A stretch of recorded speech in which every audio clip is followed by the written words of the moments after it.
Hello everyone, welcome back to my channel Rodela's Kitchen. আশা করি আপনারা সবাই খুব ভালো আছেন। চাইনিজ কুজিনের খুব ইয়াম্মি একটি রেসিপি হচ্ছে বিফ সিজলিং। আর আজকে আমি আপনাদের তৈরি করে দেখাবো কিভাবে ঘরে বসে রেস্টুরেন্ট স্টাইলে বিফ সিজলিং তৈরি করা যায়। আশা করছি আজকের ভিডিওটি আপনাদের কাছে খুব ভালো লাগবে। তাহলে চলুন দেখে নেওয়া যাক মূল রেসিপিটি। বিফ সিজলিং তৈরি করার জন্য আমি এখানে প্রায় 500 গ্রাম হাড় চর্বি ছাড়া পাতলা স্লাইস করে কাটা গরুর মাংস নিয়েছি। মাংসগুলোকে আমি পাতলা লম্বাটে করে কেটে নিয়েছি। শুরুতেই আমি চুলায় একটি ফ্রাই প্যান বসিয়ে নিয়েছি। এখন এর মধ্যে দিয়ে দিব পাতলা লম্বাটে স্লাইস করে কাটা মাংসগুলো। এরপর এতে দিয়ে দিব 1 টেবিল চামচ আদা বাটা, 1 টেবিল চামচ রসুন বাটা, 1 টেবিল চামচ মরিচ গুঁড়ো, লবণ স্বাদ মতো, 2 টেবিল চামচ হোয়াইট ভিনেগার। ভিনেগার দিলে মাংসগুলো খুব তাড়াতাড়ি সিদ্ধ হয়ে যাবে।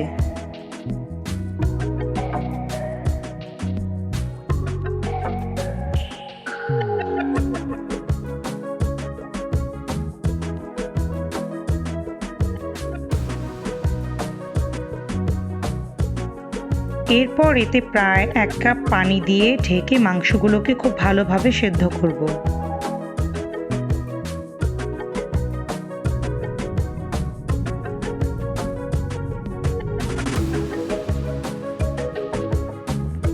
মাংসগুলো এখন খুব ভালোভাবে সেদ্ধ হয়ে গিয়েছে।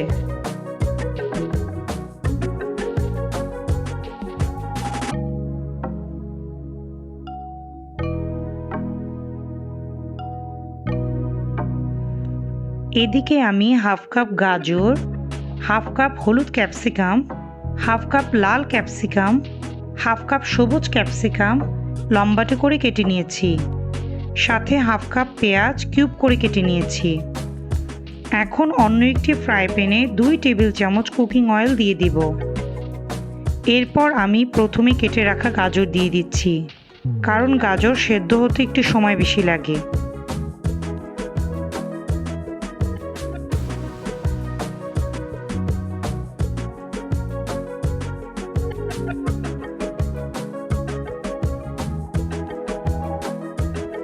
এরপর পেঁয়াজ ও ক্যাপসিকামগুলো দিয়ে একটু ভেজে নেব। পরে এতে 1 চিমটি লবণ দিয়ে দিব।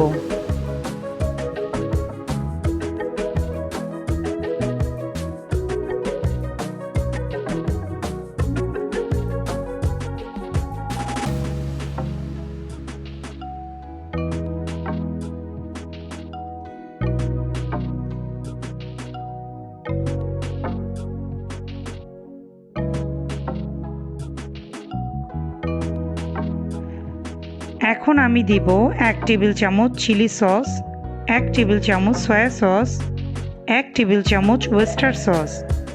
বিফ সিজলিংয়ের অথেন্টিক স্বাদের জন্য ওয়েস্টার সসটি আবশ্যক।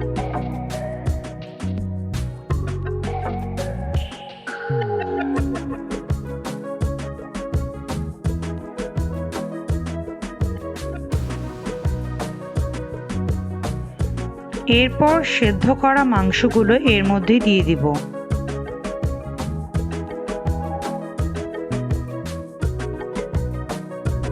এখন এতে প্রায় 2 টেবিল চামচ আদা ও রসুন কুচি ও 1 টেবিল চামচ গোলমরিচের গুঁড়ো দিয়ে দিব।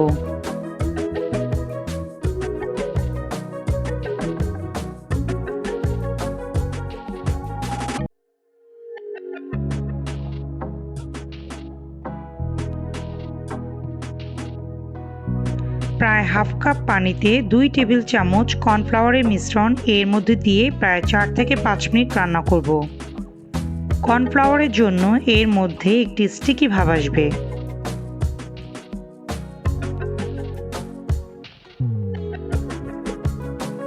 চলে এলাম আমাদের রান্নার শেষ পর্যায়ে।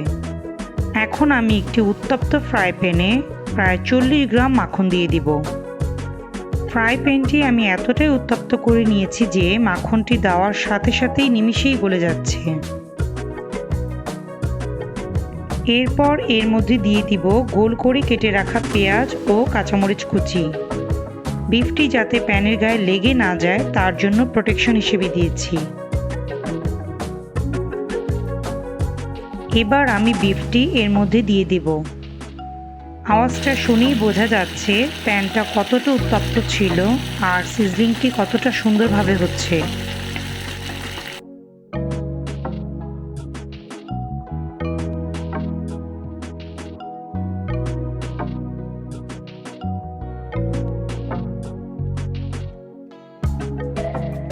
সবকিছু খুব ভালোভাবে একত্রে মিশিয়ে এখন আমি পরিবেশন করব।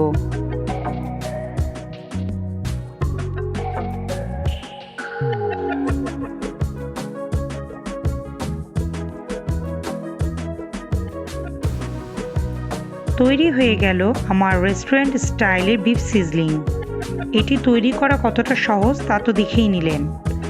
আশা করছি আজকের ভিডিওটি আপনাদের কাছে খুব ভালো লাগবে। যদি ভালো লেগে থাকে তাহলে লাইক, শেয়ার এবং সাবস্ক্রাইব করবেন। আর সবাই খুব ভালো থাকবেন। আল্লাহ হাফেজ।